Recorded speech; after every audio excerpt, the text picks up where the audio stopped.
Vamos a grabar. Norita, es importante el tema que va a Sí, dar Norita ahora. no, obviamente que vamos a dar dinerarias, que es tan importante, pero dos palabritas de derecho de retención para que no les quede colgado este tema. Voy a ser muy breve, después van en todo caso a los textos y lo profundizan, pero el derecho de retención también aparece como una importante tutela jurídica del crédito, porque vamos a ver que en este caso va a tener el acreedor la facultad de poder tener la cosa, es decir, la facultad de este tenedor, que va a ser el acreedor, de tener una cosa ajena. ¿Por qué? Y porque le corresponde al deudor.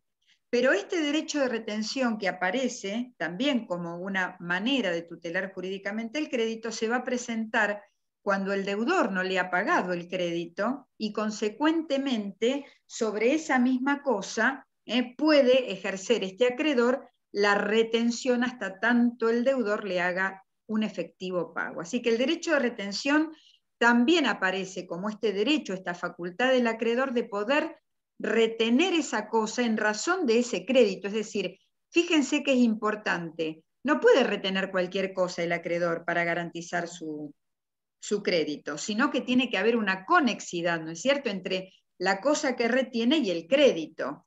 Muchísimas veces damos un ejemplo que es bastante, digamos, fácil de visualizarlo. Si yo llevo el auto al mecánico para repararlo, para arreglarlo, y me dice el mecánico, bueno, Nora, son 20.000 pesos, y cuando llega el momento de ir a retirar el vehículo, no le pago, me va a decir el mecánico seguramente, bueno, mira, voy a tener el auto hasta tanto vos me hagas efectivo pago de mi crédito, ¿no es cierto? Entonces, lo que tienen que tener presente es que, como dijo Vale, ¿no? Este crédito se presenta como un crédito preferente, tiene este privilegio, pero tiene la particularidad de que el acreedor, a la hora de retenerlo, deberá primeramente tener un crédito cierto y exigible, es decir, no podríamos ejercer un derecho de retención sobre un crédito que todavía no se hizo efectivamente exigible, tiene que estar vencido, decimos, ¿no? Es decir, perfectamente exigible, y además, por supuesto, el acreedor no podrá hacer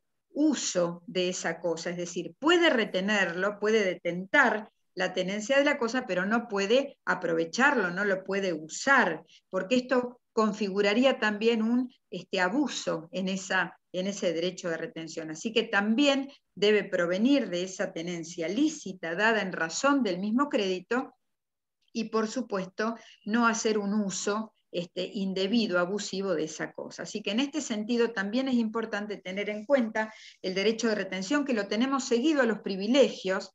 Cuando ustedes estudian en esta parte del código, acá lo vamos a tener del 2587 al 2593, y fundamentalmente este derecho de retención lo podrá ejercer el acreedor el tiempo que sea hasta tanto el deudor haga efectivo pago. Pero vamos a ver que también en la retención tendrá derechos y tendrá deberes, porque deberá conservar la cosa, no deberá usarla, ¿no es cierto? Es decir, deberá llevar adelante todas esos gastos de conservación necesarios, y sí, por supuesto, el deber de restituirla inmediatamente se produzca el efectivo pago, ¿no es cierto? Así que desde este lugar tiene deberes y también, obviamente, el derecho de retenerla hasta tanto no se haga efectivo pago de su crédito. Así que, bueno, no les quería dejar de mencionar esta tutela jurídica también, que es tan importante.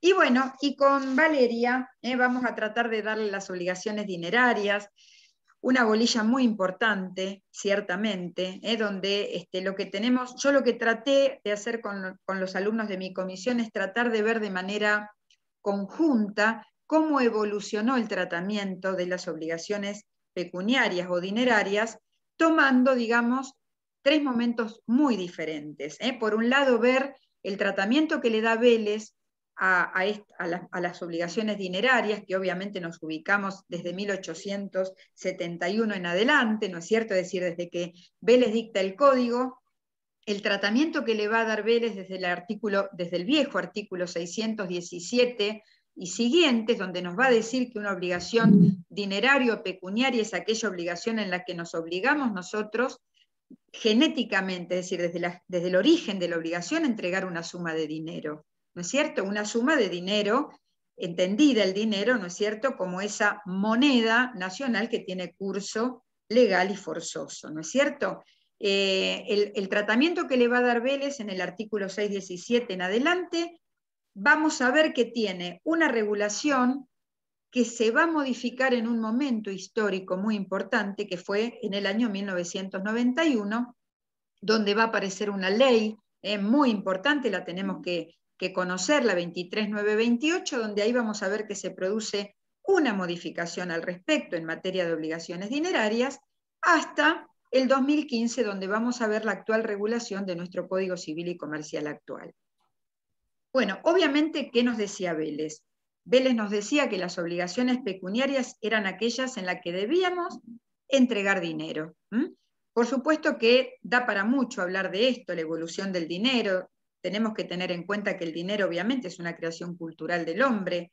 Históricamente no hubo desde que el hombre es hombre dinero, ¿no es cierto? El hombre seguramente se manejaba a través del trueque. Si yo tenía ganado, le daba a otra persona de otra tribu, de otro lugar, y cambiaba, ¿no es cierto?, cosas por otras.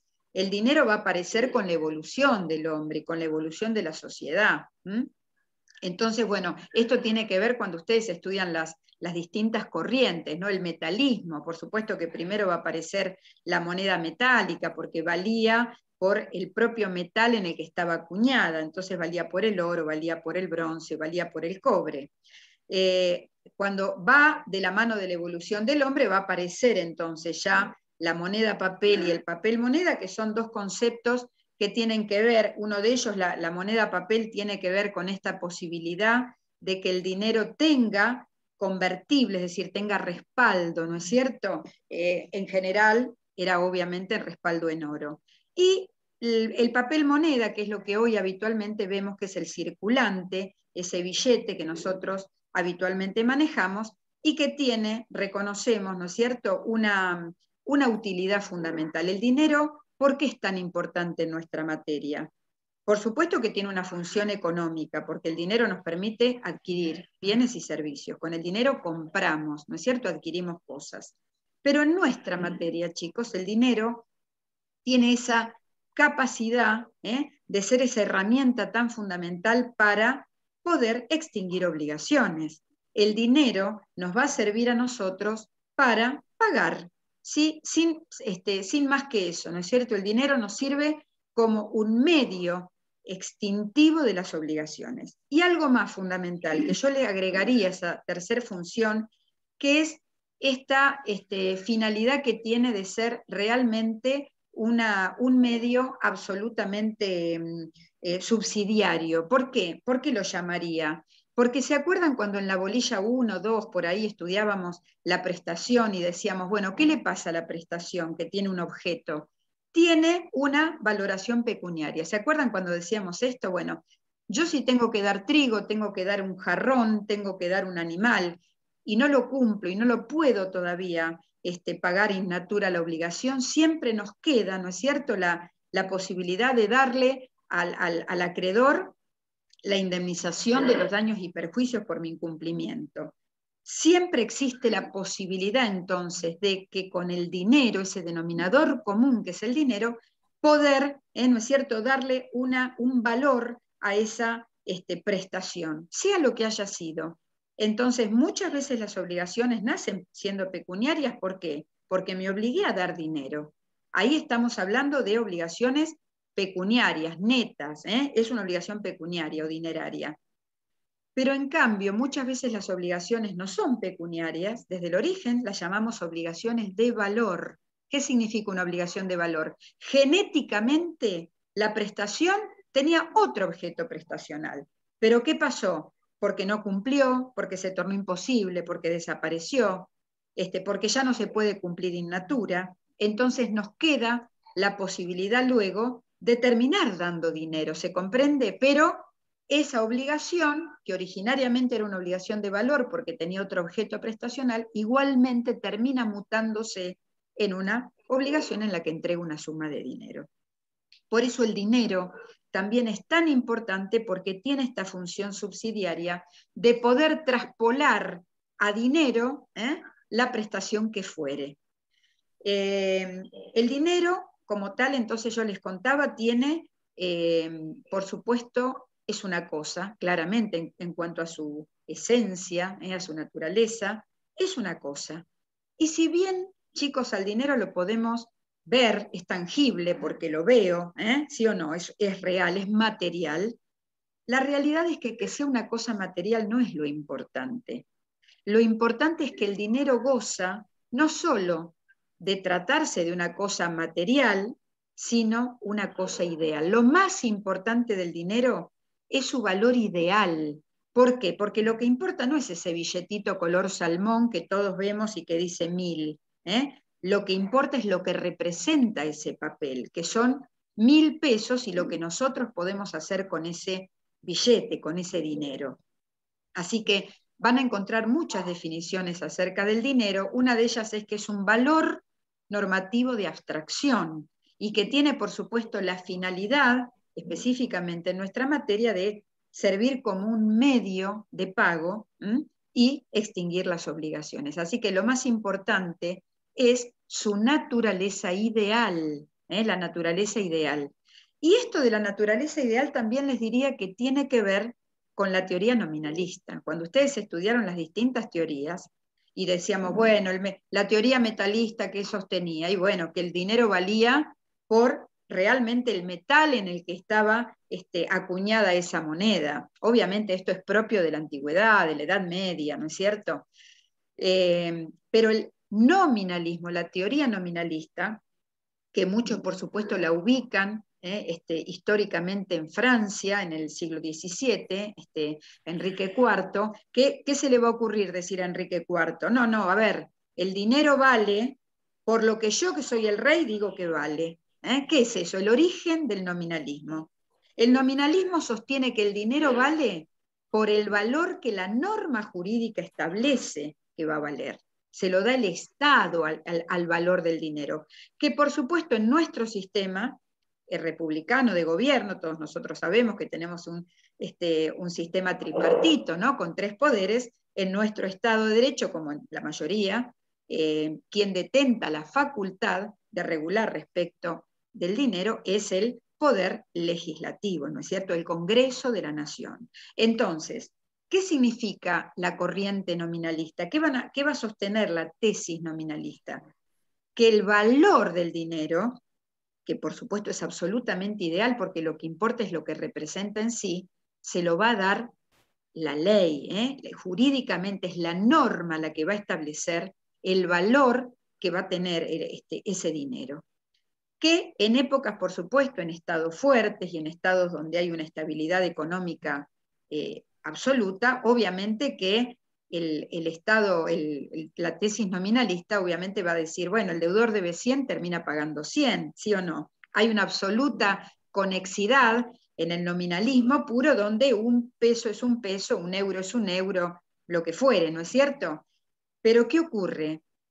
Bueno, tendríamos que hablar otra clase más, ¿no es cierto?, de la economía y de lo que le ha pasado a la República Argentina en cuanto a los avatares económicos que hemos venido soportando desde que somos nación. Podríamos marcar muchos hitos históricos, Revolución del 55, el Rodrigazo, ¿no es cierto?, en 1975-76, con Rodrigazo, porque obviamente Celestino Rodrigo era el ministro de Economía de Isabel Perón, y obviamente en ese momento histórico se produce una hiperinflación tremenda en la República Argentina. Lo mismo pasó en el último periodo de Alfonsín, ¿no es cierto?, la hiperinflación.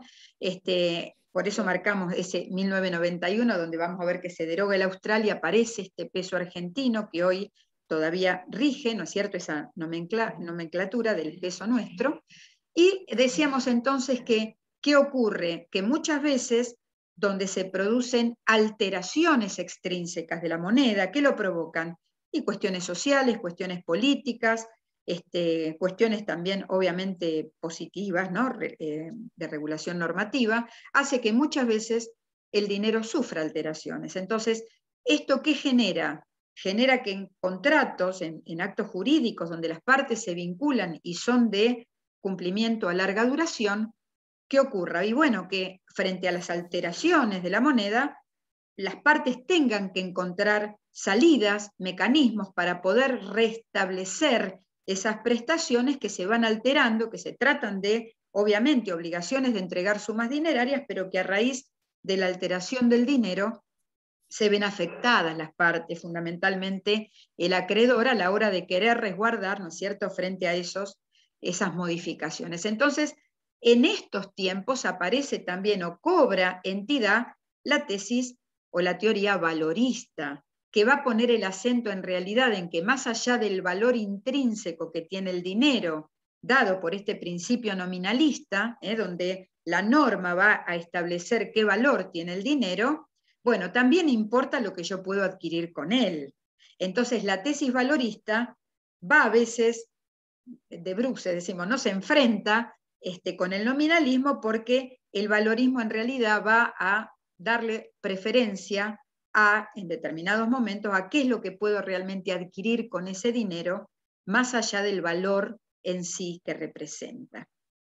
Bueno, ¿por qué les cuento esto? Porque cuando uno en realidad estudia las obligaciones dinerarias y dice, bueno, ¿qué evolución tuvo en Vélez, ¿no es cierto?, en ese 617 y 619, que son los dos artículos viejitos del código anterior a los que le diría tendríamos que prestar atención, Vélez nos va a decir, bueno, en principio, las obligaciones dinerarias son aquellas en las que me obligo a entregar una moneda nacional. La moneda nuestra, la moneda nacional, tiene un curso legal y un curso forzoso, ¿no es cierto? Como les dije hoy, es un valor normativo de abstracción.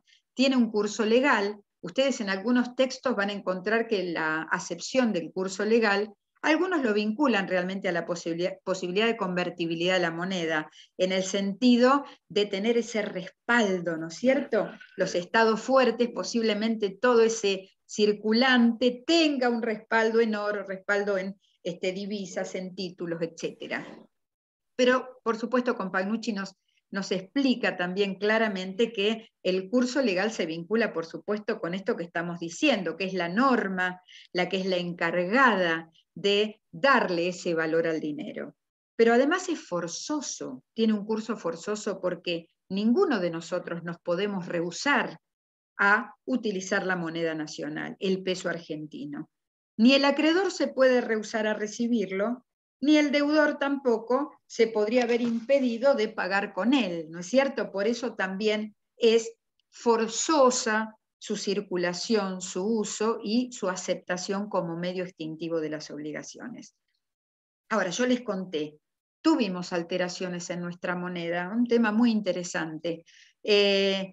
¿Y qué pasaba? Bueno, obviamente que Código Vélez, y hasta el año 1961, perdonen que insista con esto, ¿qué ocurría? Ocurría que las partes muchas veces se encontraban con que frente a esta, imagínense un contrato, un mutuo o un crédito hipotecario o un contrato de larga duración a 20 años, a 15 años, imagínense que lo firmaba en 1976. Ay, ay, ay, pobre deudor, ¿no es cierto?, donde la moneda de un día para el otro tenía una inflación absoluta y donde realmente las partes necesitaban encontrar herramientas para poder volver a asegurarse esa prestación dineraria frente a estas alteraciones tan significativas. Entonces, hasta el año 1991 era habitual que en contratos de larga duración se acudiera a unas cláusulas que las partes llamaban cláusulas de estabilización. ¿Qué significaba esto? Y bueno, poder tomar un determinado modelo, agarrarme de un determinado modelo para poder utilizar ese valor y poder reajustar mis distintas prestaciones dinerarias para no empobrecerse, para no verse perjudicado el acreedor. Entonces, estas cláusulas de estabilización servían para que tanto deudor y acreedor convinieran de común acuerdo, por supuesto, y bajo la autonomía de la voluntad de las partes, tomar determinados modelos que nos servían para poder reajustar estas prestaciones dinerarias. Entonces, a modo de ejemplo, yo podía fijar en un contrato con Obi Carballo, que ahí lo veo escuchando tan atentamente, y decir, bueno, vamos a reajustar esta obligación dineraria teniendo en cuenta la moneda estadounidense, teniendo en cuenta el valor del oro en Zurich, teniendo en cuenta el INDEC, el índice, el índice de la construcción, teniendo en cuenta el valor de la carne en el mercado de Liniers, qué sé yo, se podían tomar distintos parámetros, objetivos que nos servían para poder actualizar esas obligaciones dinerarias que, por supuesto, por estos avatares, como decíamos recién, políticos, sociales, sociológicos, generaban realmente que las prestaciones se vieran alteradas. Así que esto fue muy habitual y la gente acudía, las partes acudían a esta herramienta para poder ser una herramienta de equilibrio en estas prestaciones que se veían alteradas cuando lo que el deudor tenía que entregar era dinero, era una suma dineraria. Y por supuesto también existía la posibilidad de que los jueces, en todos estos procesos donde de pronto el deudor incumplía su obligación, pudiesen también ser reajustadas a través de lo que se conocía como la indexación de las sumas dinerarias, es decir, la posibilidad también de indexar estas sumas dinerarias. En este tiempo, insisto, haríamos una hojita y haríamos una primera marca, hasta el año 91, ¿qué pasaba entonces si el deudor, en lugar de obligarse a dar una suma dineraria nacional de curso legal y forzoso, se obligaba en cambio a entregar una moneda extranjera? Se obligaba a dar dólares, o a dar, no sé, euros. Bueno, en principio lo que tenemos que tener en claro es que nunca en la República Argentina estuvieron prohibidos los contratos en moneda extranjera. Es decir, en líneas generales siempre existió la facultad de que el deudor se obligue a dar como objeto prestacional una moneda extranjera. Lo que ocurría era que en el Código de Vélez la moneda extranjera, como carecía del carácter de tener este curso legal y este curso forzoso, porque obviamente la moneda extranjera no goza de estos caracteres, Vélez Arfiel las regulaba como obligaciones de dar cantidades de cosas. Es decir, que si el deudor se obligaba antes del año 91 a entregar una suma en moneda extranjera, se iban a aplicar los artículos 607 y siguientes, es decir, aquellas normas específicamente consagradas para las obligaciones de dar cantidades de cosas. Consecuentemente, como pasaba en las obligaciones de dar cantidades de cosas, ¿a qué se obliga el deudor? Y a dar esa cosa en la misma especie y cantidad, ¿no es cierto? Esas eran las normas que se aplicaban a la moneda extranjera. Y por otra parte, Vélez establecía en el artículo 619 que para el eventual caso de existir más de una moneda de curso legal, bueno, existía la posibilidad, la facultad del deudor de poder pagar con una o con otra. Es decir, que existía en el 619 viejo la posibilidad entonces de establecer una obligación facultativa de poder entregar, para el eventual caso de existir más de una moneda, una u otra. Que de hecho, chicos, nosotros tenemos, además del peso argentino, tenemos el argentino oro, ¿no es cierto? Que si bien es un valor que no tiene circulante, claramente es también un dinero que tiene curso legal en la República Argentina y que ya vamos a ver para ciertas reparaciones de daños y perjuicios, el argentino oro se toma como un valor de referencia. Bien, como les decía, en el 89, 90, pasamos históricamente por esa etapa en que se produce una gran inflación y una hiperinflación, y bueno, obviamente que en el año 1991 se dicta la ley 23928, la conocida ley de convertibilidad 23928, que tuvo claramente la finalidad de poner fin, ¿no es cierto?, a ese proceso gravosamente inflacionario que se estaba viviendo en ese momento. Esta ley es muy importante, ¿por qué? Porque por un lado va a modificar estos dos artículos que les mencioné, el 617 y el 619.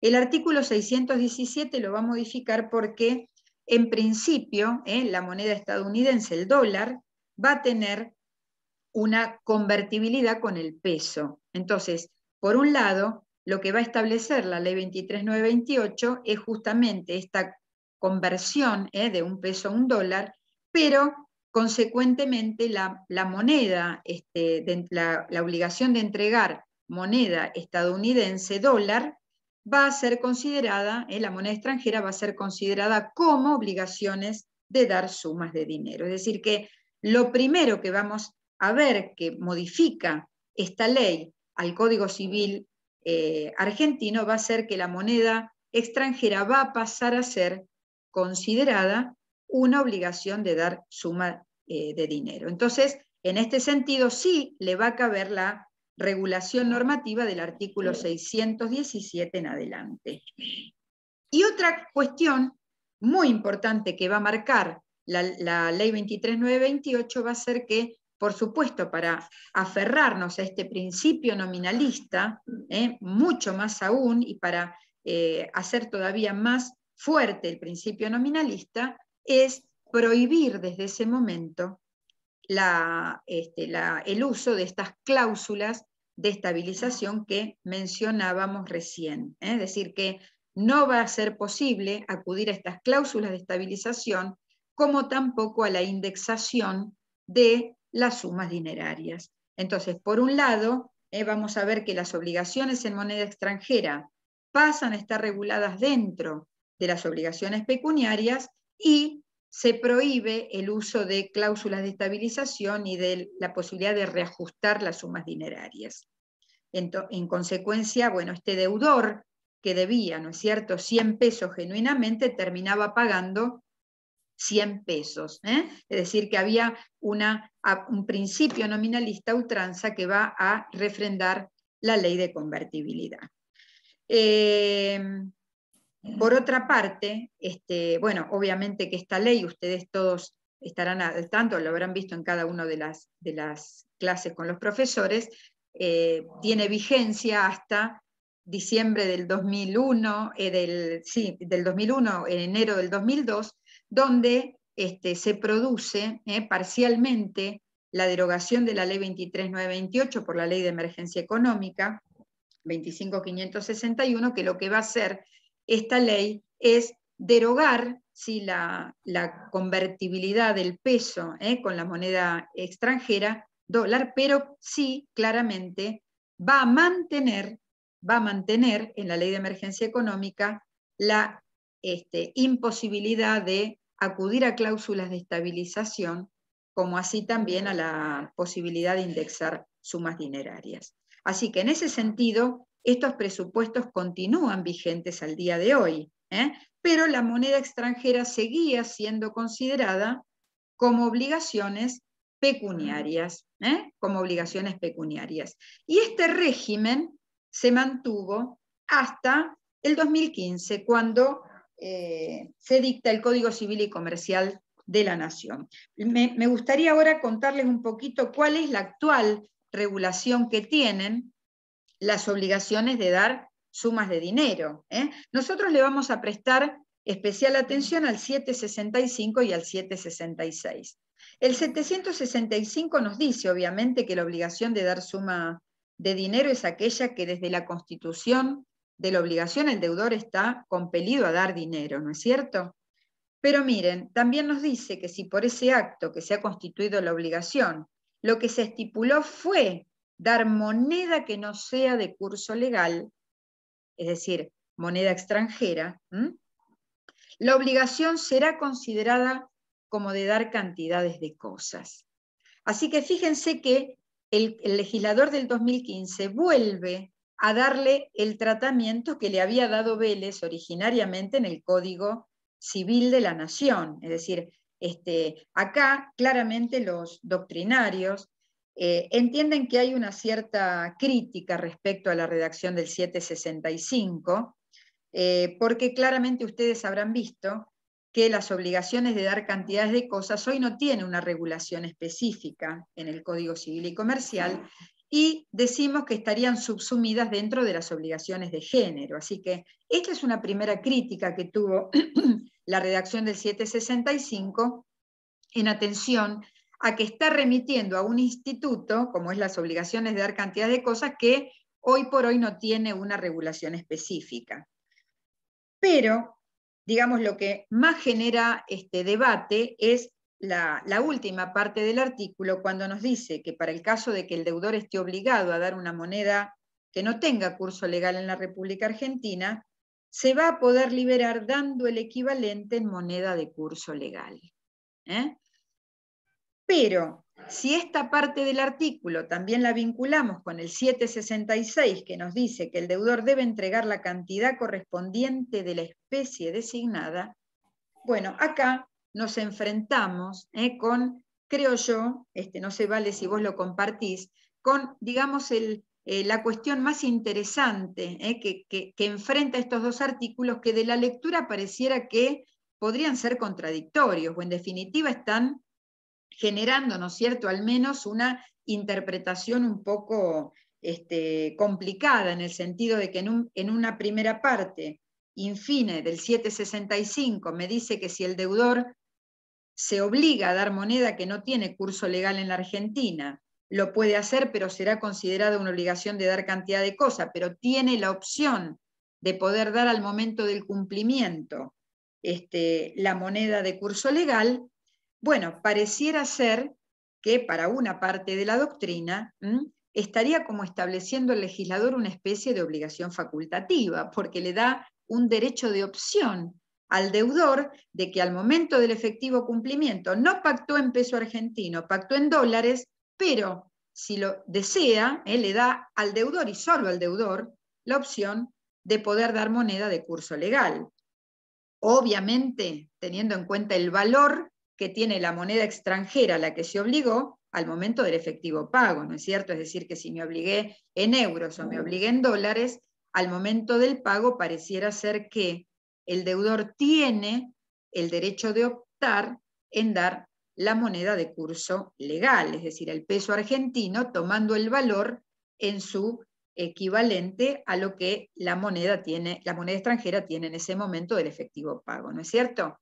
Esto les diría, chicos, que está bastante debatido. Hay autores que dicen, no, no es una obligación facultativa, otros le quisieron dar la explicación de que podía ser una obligación alternativa, tampoco lo es, por supuesto, pero lo de la obligación facultativa, que ya lo habrán estudiado, es otro de los puntos de las unidades, donde hay una prestación principal, pero puede el deudor acudir a una prestación accesoria. En este caso, la prestación principal es la moneda extranjera a la que se obligó, pero tiene la opción de elegir la moneda de curso legal. Bueno, otros autores ahí discuten acerca de la naturaleza que tiene esta última parte. Pero si yo tomo el 766 y me dice que el deudor debe entregar la cantidad correspondiente de la especie designada, entonces, ¿cómo es la cosa? Si me dice que tengo que respetar la especie, significa que si me obligué en dólares, debo dar dólares. Si me obligué en euros, debo dar euros. Y si me obligué en moneda de curso legal, tengo que entregar la moneda a la que me comprometí. Pacta sunt servanda, ¿sí o no? Tengo que dar aquello objeto prestacional al que me obligué. A ver, ¿cómo se dirime esta cuestión? Yo creo que tiene que ver, por supuesto, con las características y claramente lo que las partes realmente quisieron y pactaron en el contrato. Si yo con Valeria me obligué en un contrato en el que ella me da su casa, y yo le compro la casa y Valeria pretende recibir por esa casa $230.000, que es el valor que vale su casa y por el cual ambas hemos pactado, y Valeria me dice en el contrato, quiero dólares, no quiero otra moneda diferente, porque es lo que hemos pactado, y la moneda estadounidense pasa a ser una cláusula esencial en ese contrato, porque realmente genera que el acreedor no quiere y se deja específicamente pactada esa circunstancia, autonomía de la voluntad de las partes. Bueno, obviamente el 766 prima y me dice que tengo que entregar que es a lo que pacté. Hasta se lee eso como una renuncia a la opción del 765 infine, porque claramente las partes se han obligado a esa prestación y a entregar ese valor, sea moneda de curso legal o sea moneda extranjera. Ahora, si esa cláusula no aparece, no se ha manifestado para las partes con ese recaudo de esencialidad, excluyente, podríamos decir, y bueno, entonces, por supuesto, el deudor tendrá, en su caso, la opción de poder darle al acreedor la moneda de curso legal al momento del efectivo pago, porque hace derecho a esa opción que tiene. Yo creo que el 765, obviamente en este código, que decíamos la clase pasada con Valeria, tan moderno, tan de poner la mira en la figura del deudor, de su protección. Bueno, obviamente este derecho de opción también aparece, me parece como una protección a la figura del solvens, que claramente es el más débil de la relación jurídica, y tiene ese derecho de optar. Pero ojo, tengamos cuidado, porque puede ser que esto en el contrato, autonomía de la voluntad de las partes, justamente se pacte expresamente la imposibilidad de cambiar esa prestación en el dinero de curso legal, y entonces, bueno, obviamente en ese caso entiendo que no sería aplicable. Por otra parte, da mucho para Flori, hablar. podría Sí, hacer una cuestión que lo charlamos justamente en la clase.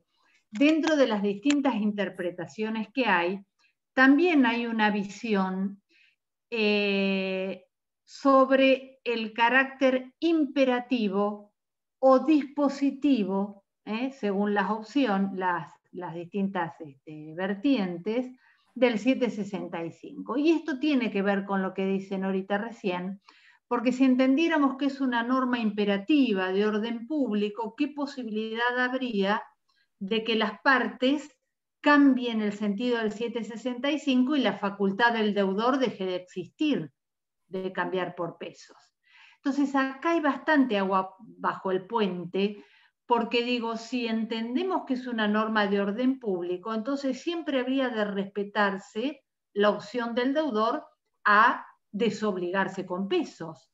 Y esa puede ser una postura con la que nos encontremos en un proceso, Mientras que por ahí puede haber una interpretación que diga, no, es una norma dispositiva y que las partes podrían fijar una cláusula esencial de pago en la moneda establecida, y entonces esa facultad del deudor ya no corre, ya no podría aplicarse.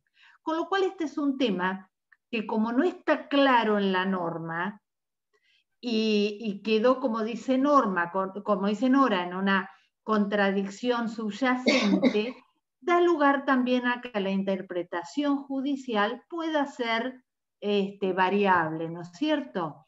Pero el punto de considerar si es una norma dispositiva o imperativa tiene mucha trascendencia a la hora de ver si el acuerdo de las partes puede en definitiva sobreponerse a esta facultad que el 765 le está dando al deudor en su beneficio, en definitiva, cuando no cuenta con los dólares. Y hay otra que, ya que estamos, también me gustaría aportar. Hay otra visión que dice que el 766 en realidad no está en contradicción con el 765, porque el 766 no sería más que la reafirmación del principio nominalista.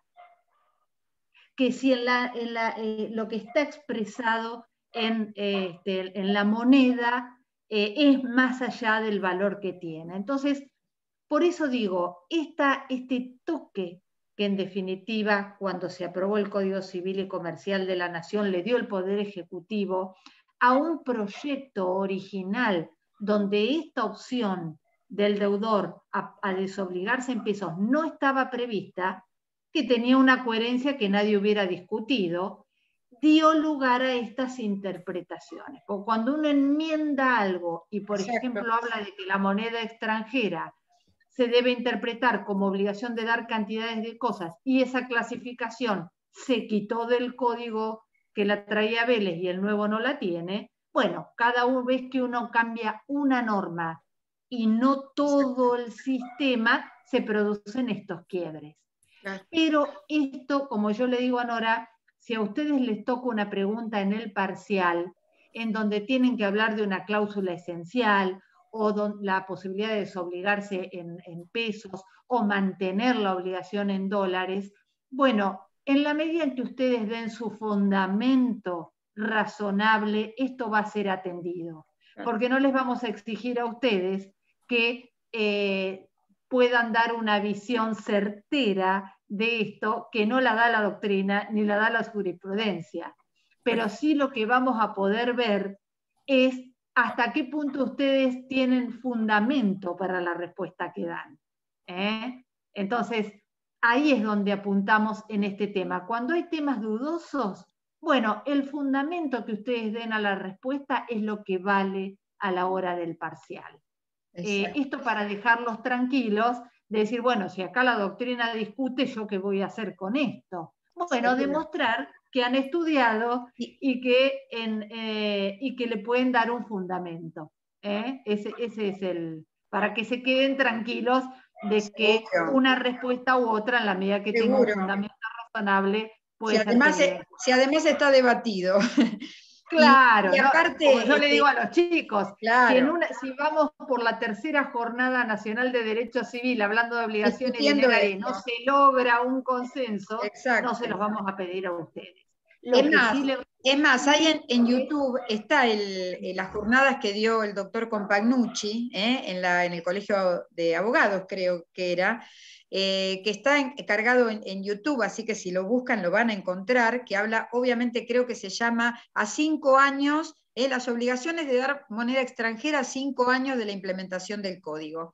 Y claramente el doctor Compagnucci aquí explica, porque qué mejor, él que estuvo dentro de las comisiones, de los trabajos en comisión, y explica un poco esto, ¿no es cierto? Es decir, la redacción originaria del 765, los avatares que fueron que, bueno, finalmente este artículo fuera modificado luego cuando de comisión se va al Ejecutivo, y se generó esto que contaba Valeria, ¿no? Esta agregación, este derecho de opción, que, bueno, vino a generar tanta discusión y tanto debate doctrinario. Pero bueno, de todas maneras, sabemos que para la actual regulación del Código Civil y Comercial, las obligaciones de dar sumas dinerarias, obviamente es cuando estamos obligados a entregar moneda nacional, ¿no es cierto? Es decir, dinero que tiene curso legal y forzoso en la Argentina, y vuelven las obligaciones de moneda extranjera a ser consideradas obligaciones de dar cantidades de cosas. Tiene hoy esta regulación. Sigue vigente, por supuesto, chicos, al día de hoy, la prohibición de acudir a cláusulas de estabilización y también, obviamente, a la facultad de pretender indexar las sumas dinerarias. Esa cuestión sigue estando plenamente vigente.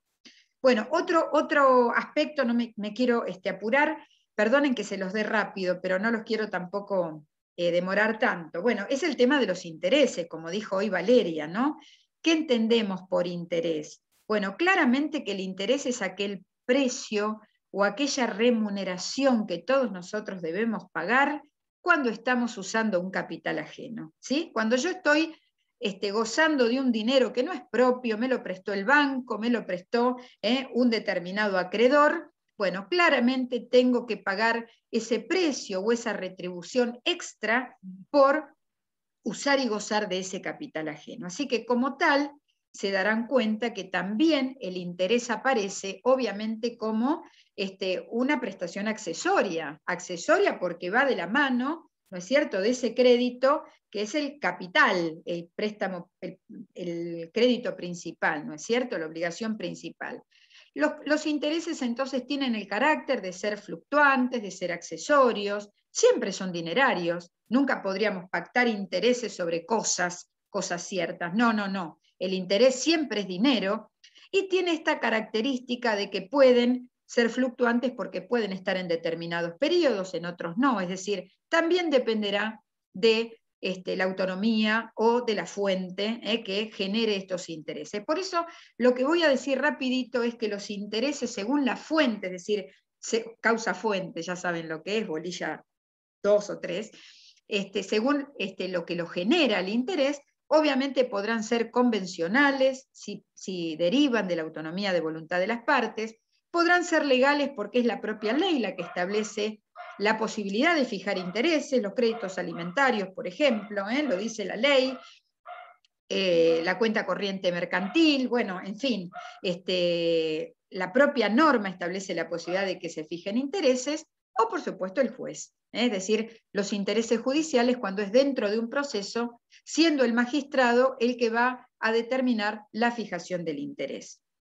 Eso sí tenemos en cuenta la fuente, pero si tenemos en cuenta la finalidad que tiene el interés, bueno, obviamente, como vimos en cláusulas penales, les cuento para asociarle los términos, podríamos también pensar en un interés compensatorio, si viene el interés a suplir, ¿no es cierto?, el capital en su integridad.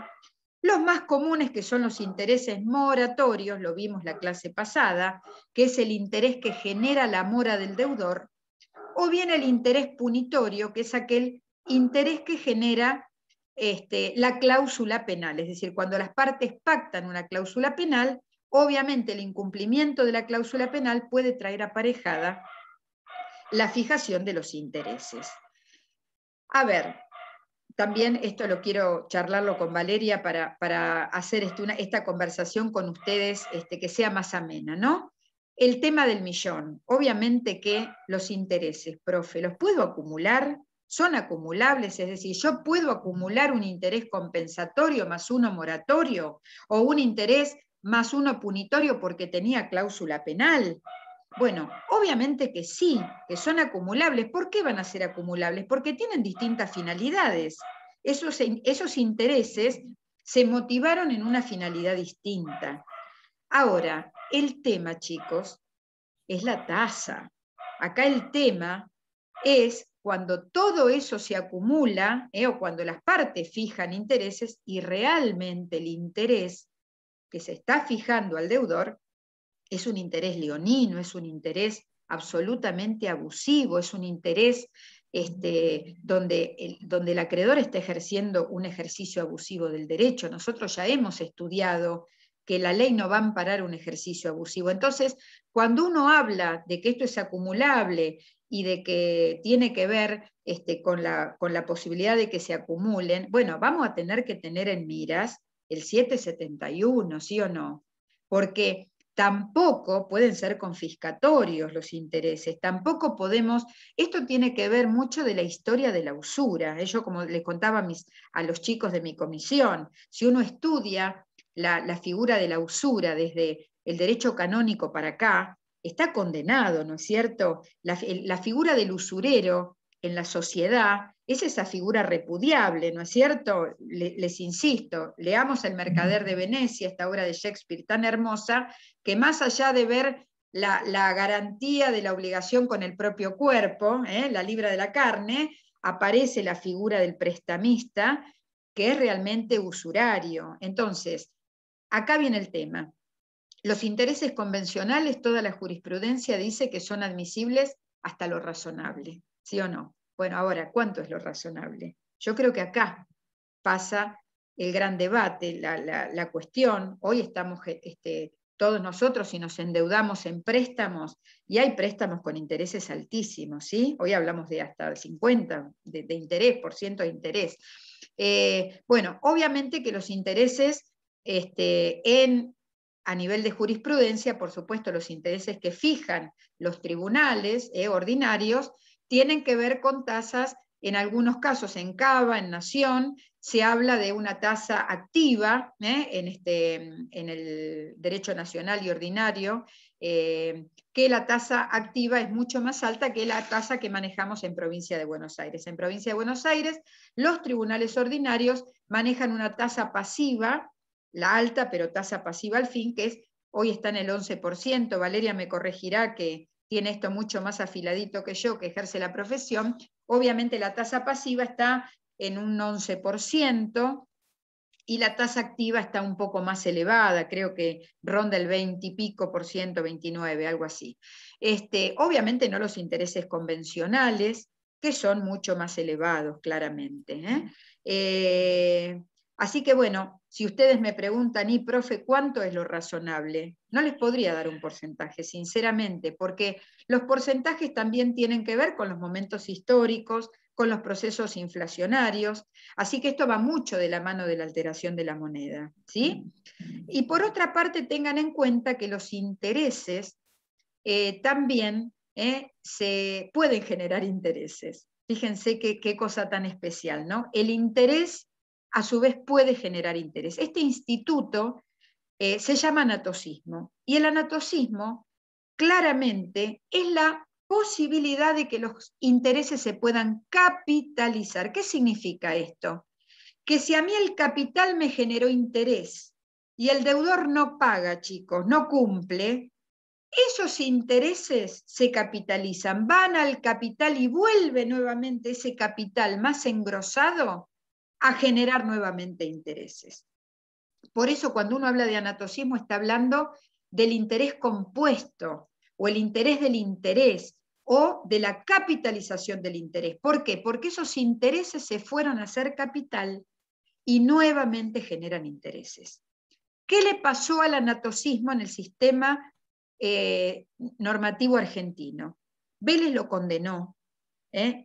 Y hoy uno lee el 770 y dice, bueno, seguimos condenando al anatocismo, porque el anatocismo, como la usura, sigue siendo un instituto repudiable. ¿Por qué? Y porque lleva a la ruina del deudor, ¿sí o no? Generar intereses de los intereses, la verdad es que pobre deudor lo perjudica tremendamente.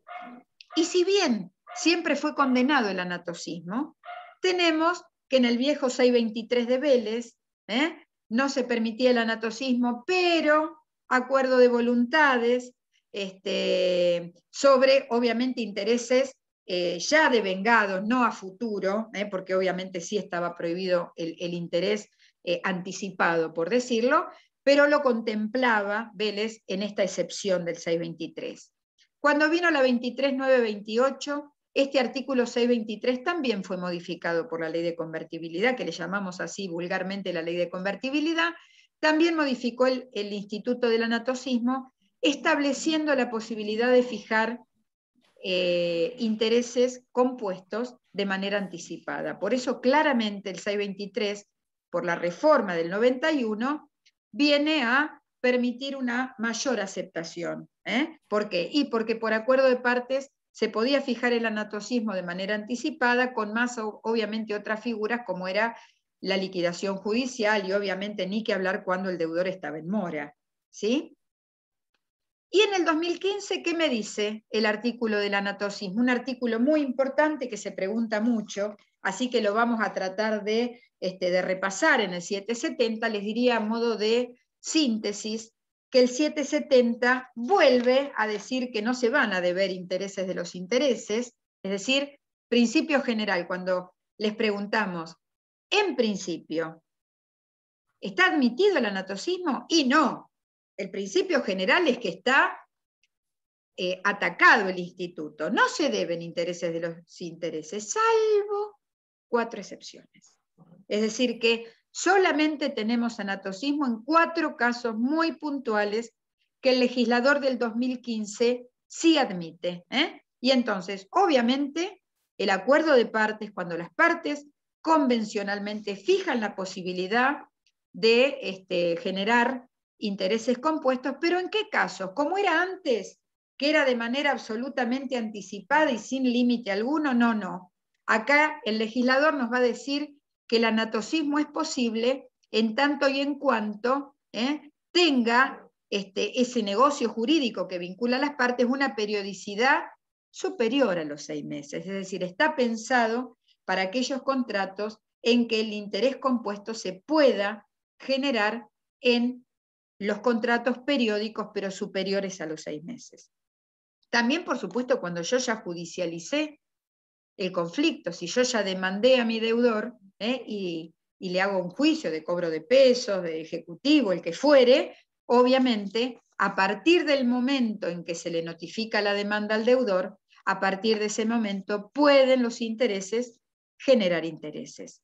Lo mismo va a pasar si media en ese proceso judicial una liquidación, y hay liquidación judicial, es decir, acredité ante el magistrado cuánto era la deuda, hice la liquidación correspondiente, el juez aprueba esa liquidación, bueno, a partir desde ese momento, si el deudor no hace efectivo pago, ¿qué puede ocurrir? Que siga, entonces, generándose intereses de esa liquidación judicial. Y obviamente el último supuesto es cuando las leyes especiales así lo establecen. Podríamos dar como ejemplo la cuenta corriente mercantil, cuenta bancaria, donde está estipulado, por supuesto, la posibilidad de anatocismo. Así que bueno, en líneas generales, me parece que eso sería a lo que le deberíamos prestar atención cuando estudiamos. Hay mucho más para decir realmente, ya estamos en el horario, lo dije todo medio apurada, pero no se vale si querés agregar algo más a este instituto o estamos abiertas a las preguntas. No, yo creo que estuvo súper claro y si hay alguna duda, como estamos un poco al filo de la hora, yo pensaba, ¿no?, que si alguno de ustedes tiene una pregunta puntual y alguna duda previa al parcial, ofrecerles mi mail para que me lo manden. No el jueves a las 10 de la noche, que el viernes es el parcial, porque por ahí no lo veo. Claramente, claramente. Pero no, con tiempo me mandan, les dejo mi mail. Digo yo por también, cuestiones de horario, porque por ahí lo vamos a agregar al chat. De las preguntas que quieran hacer. Sí, sí. Y si ahora hay alguna también. Sí, hablando con Carlos, le decía que voy a buscar los videos que tengan, que ellos se ofrecen gentilmente también a ponerlos y que para que puedan tener visualización como con distintos temas, ¿no es cierto?, que vamos dando de la materia. Pero bueno, al margen de eso, les copio acá por mensaje mi mail. Y yo ahí les puse el mío. Ah, genial, Nori. Si querés agregás el tuyo y cualquiera que quiera hacer alguna preguntita y se tenga... Claro. Y bueno, y si ahora hay alguna pregunta, no hay problema, ¿eh? Sí, claro.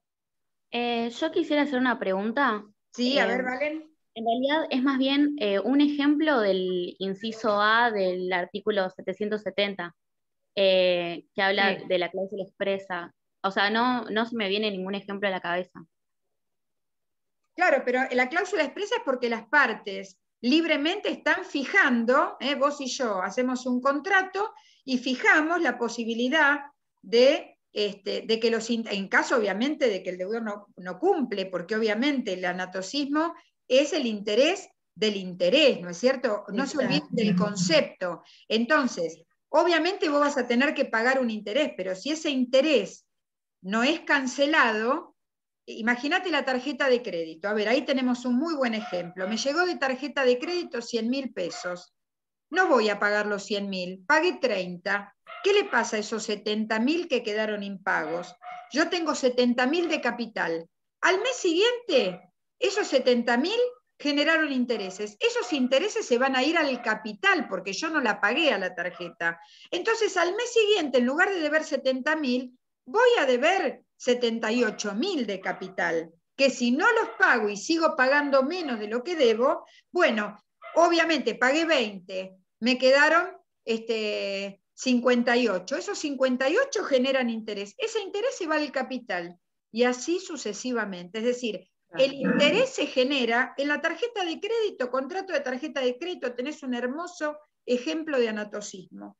¿Por qué? Y porque obviamente lo que yo voy dejando de pagar se capitaliza. Esta es un poco la idea de entender qué le pasa a esos intereses. Siguen siendo intereses y no, ya se fueron al capital. Y ese capital más engrosado empieza a generar de nuevo intereses. ¿Se dan cuenta? Valen, ¿te das cuenta en este ejemplo? Claro. Sí, ahí me queda mucho más claro. También tenía otra pregunta, pero nada, yo soy alumna del preevaluativo y me hizo ruido lo que dijeron y no sé si preguntarlo ahora o esperar que los compañeros pregunten sobre algún tema que se haya dado y yo después pregunto. Pregunta. Cuando hablamos de el artículo de la moneda extranjera y que se discute esto de cuál regiría o demás, por ejemplo, si se utiliza una cláusula que exprese que únicamente el deudor se libera dando la moneda pactada, pero el deudor paga con otra y el acreedor lo acepta, ¿sería un supuesto de dación en pago Y bueno, o no? sí, podría ser una dación en pago, porque acá se estableció un tipo de moneda, y era esencial, perfecto, debía dar dólares. Y al momento del pago le dice el deudor, ¿sabés que no tengo dólares? No los pude conseguir, no los puedo comprar, ahora restringen a 200, no llegué, te voy a dar peso, vos no me los aceptás, y si el acreedor acepta, ¿qué problema hay? Claro. Acuerdo de voluntades. Podría ser ahí en ese caso, y sí, una dación. Está muy bien que lo vincules con la dación, porque es otra prestación distinta. Y acá si hubiese renunciado a la opción y finalmente quiere darle peso y el otro acepta, y bueno, podría ser. Podríamos acá en este caso analizarlo o desde el derecho de opción, que finalmente el acreedor renunció a esa cláusula esencial y el deudor hizo uso de la opción, que le dio el 765 infine, o bueno, o le dio otra cosa y el acreedor aceptó. Así que también podría, si vos en un ejemplo, en un caso práctico, le dieras esta explicación, yo te la tomo por válida realmente. Sí, me parece que también, estás demostrando que estudiaste. Sí, sí. Además, yo me acuerdo, ahora se me fue el nombre de uno de los juristas que dio una conferencia sobre esto y me gustó la comparación que hizo cuando dice, si estamos hablando de moneda extranjera y yo me comprometo a pagar una suma en dólares, en libras o lo que fuera, como si me estuviera comprometiendo a entregar tanta cantidad de soja. Claro, tal cual. Porque es cantidad de cosas, es otra uno cosa. Uno lo piensa porque es cantidad de, claro, porque es cantidad de cosas. Entonces, ¿qué necesidad tenían, ¿no? En el código? Pero bueno, claro, tal cual. Genera estas cuestiones. Estas cosas que pasan entre gallos y medias noches. Exacto. Que es como digo, cada vez que queremos reformar un articulito y nos desentendemos del ordenamiento jurídico en general, se producen estos problemas, ¿no es cierto? Vale. Recurrimos a una clasificación que ha desaparecido, parece que estamos hablando de cantidad de mercadería, en fin. Yo creo que acá la voluntad clara ha sido proteger al deudor, por lo menos eso es lo que se ve, permitiéndole poder desobligarse en moneda nacional, también teniendo en cuenta que muchísimas veces en nuestro país no hay fácil acceso a la moneda extranjera por diversas circunstancias que ocurren, y también darle a la moneda nacional una entidad dineraria y diferenciarla de lo que es la moneda extranjera. Creo que ahí ha apuntado más que nada el tema. Pero insisto, como acaba de decir Norita y hablamos hoy, en la medida en que ustedes puedan dar la respuesta, con que conozcan la disposición, alcanza. No necesitan, por supuesto, hacer una elaboración, ni lo pretendemos. En ese sentido, nos ubicamos por ahí, le hacemos un aporte como porque es interesante al tema, pero no estamos pretendiendo que ustedes hagan una elaboración de jornada nacional, obviamente. Es decir, si en el práctico se está dando un contrato donde uno tiene que entregar una suma dineraria y el otro una cosa cierta, porque es un contrato de compraventa, y uno le pregunta, a ver, ¿qué naturaleza tiene la obligación que celebra el acreedor? ¿Qué tipo de obligación o qué clasificación es la que tiene el deudor? Y bueno, en una me dirán, profe, es una obligación de dar cosa cierta, porque le tiene que dar la casa, esa propiedad, ese inmueble. Y el otro, ¿qué espera? Una suma dineraria, entonces es una obligación pecuniaria. Y bueno, ¿y qué características tiene? Ahí si estudiaron agregarán, es una obligación que tiene carácter de ser fungible, el dinero es un valor normativo de abstracción, importa lo ideal, bueno, todo lo que quieran agregar, pero saber que estoy frente a en ese contrato de compraventa, para una de las partes es una obligación de dar cosa cierta, para el otro es una obligación dineraria. Nadie le va a estar pidiendo los debates parlamentarios del 7. No, por supuesto. De ninguna manera. Y además hay algo que me parece importante para el parcial, o para cuando ustedes rinden una materia. Si se les hace una pregunta, y bueno, y en esta situación, como digamos, de su respuesta, no se limiten al sí, no, ok, digamos, sino agregar el conocimiento, porque en definitiva, de lo que se trata es de ver qué saben ustedes del tema. Para eso estamos, digamos, no para evaluar otra cosa. Entonces, no se queden en la respuesta de un renglón, aporten, ¿no? Tal cual. Y ahí, que es la manera que nosotros podemos tener de ver el conocimiento. Tal cual. Bien, bueno. No sé si no tenía alguna consulta. Yo quería... Buenas noches. Buenas noches. ¿Me podrían dar, perdón, es rapidísimo, un ejemplo así concreto del artículo 774 cuando hablamos de obligaciones de resultado, del inciso 20, porque se me complicó un montón encontrar bien... ¿Obligación de resultado? Sí, en una dice que se compromete a conseguir un resultado concreto con independencia de su eficacia, y en el otro tiene que ser eficaz. Eficaz. No. Sí. Sí, es el caso de, eso se interpreta como para dar un ejemplo cuando se trata, por ejemplo, de un contrato llave en mano. Cuando yo no solo me estoy comprometiendo a entregarte la casa lista a tal fecha, sino que te entrego la casa funcionando. Entonces, si yo me comprometo a entregarte, digamos, a construir y entregarte la casa en tal fecha, bien, es una obligación de resultado. Ahora, lo que se llama contrato llave en mano, yo me estoy comprometiendo a entregarte la llave de una casa en pleno funcionamiento, con todo instalado. Eso es una obligación de resultado eficaz. Vos tomás la llave y entrás a vivir a la casa.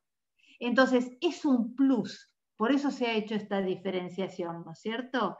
Es un plus que se le agrega una obligación de resultado. Te la doy, pero además te la doy con todas estas características que hacen que vos entrás a vivir a la casa. No es solamente te termino las paredes, las cosas, bueno, obligación de resultado, terminé la casa. Ahora, si yo me comprometo a ese plus, es un resultado eficaz. Exacto. Esa diferenciación se ha querido hacer. Muchísimas gracias. Hola, profes, buenas noches. ¿Les puedo hacer una consulta rápida? Sí, a ver. ¿Sí? Yo entré tarde cuando explicaron las medidas cautelares, no sé si lo dijeron esto, pero el tema del embargo, ¿es solamente sobre cosas que están adentro de la casa o la casa también se puede embargar, por ejemplo? No, todo. A ver, el embargo alcanza bienes muebles, bienes inmuebles, y dentro de los muebles, tanto los muebles registrables como los muebles no registrables. El embargo sirve para afectar cualquier bien. Lo que pasa es que es distinta su operatividad. Yo los bienes muebles registrables o los inmuebles, bastará solo con la inscripción de esa orden judicial en el registro respectivo. Con esa inscripción en el registro, el bien está embargado. Ahora, si se trata de embargar la computadora, el televisor o los bienes que se encuentran en el domicilio del deudor, ahí para materializar, para llevar adelante la medida, necesitaré que vaya el oficial de justicia a la casa del deudor, entrará el letrado autorizado, se embargarán los bienes a través de un mandamiento que se llama así, mandamiento de embargo, y ahí se deberán individualizar específicamente cada uno de los bienes. ¿Para qué? Para evitar la sustitución, ¿no? Cuanto más los individualizamos, mucho mejor. Y ahí entonces se procederá al embargo. ¿Quedarán en poder de quién? Y del deudor en líneas generales. 99% de los casos, el que se queda con las cosas embargadas es el propio deudor, que sí tendrá la carga de ser depositario judicial de esos bienes y no los podrá afectar, no los podrá deteriorar, pero la mayoría de las veces, esto suele contestarlo un alumno y decir, se lo lleva el acreedor. Mentira, la verdad es que la mayoría de las veces quedan en poder del deudor, lo que pasa es que sí, bajo la figura del depositario. Va a ser depositario de esos bienes que son suyos, pero están embargados. Y ojo, que si incumple este deber de depositario, le cabe un delito penal, que es el de ser un depositario infiel. Entonces será a su vez pasible de una responsabilidad penal si no cumple con esta carga de cuidar de la cosa, de mantenerla el tiempo que dure esta cautelar. Bien. Dale. ¿Y agrego... ¿Pueden interponer más de una? Perdón. No, sí. Si se pueden interponer más de una medida cautelar al mismo tiempo. Sí, por ejemplo, el embargo de un mueble puede ir acompañado de un secuestro, que significará, en el caso en que pueda correr algún riesgo el bien en poder del deudor, designar el juez un depositario de los bienes y establecer una renta de pago por ese depósito. Esa es otra opción. Lo que quería aclarar siempre que hablamos del embargo de bienes muebles, no se olviden de los bienes que están exceptuados, que son inembargables, como los que pertenecen a la manutención digamos, de su trabajo y eso. No solo por la utilización de herramientas de trabajo, oficio o profesión, sino aquellos bienes necesarios para la vida del deudor, su cónyuge y sus hijos. No podés ir a embargarle la heladera, la mesa de luz. Valeria, ahí hay la tele si tiene más de una.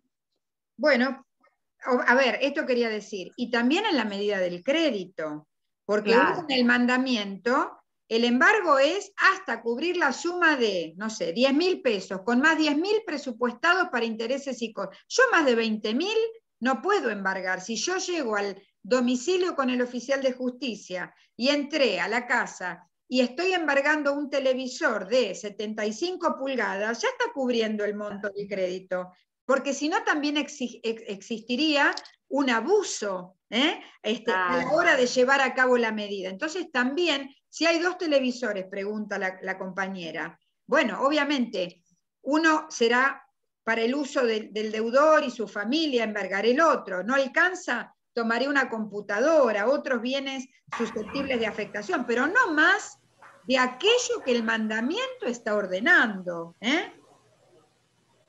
Dale, perfecto, gracias, profes. De nada.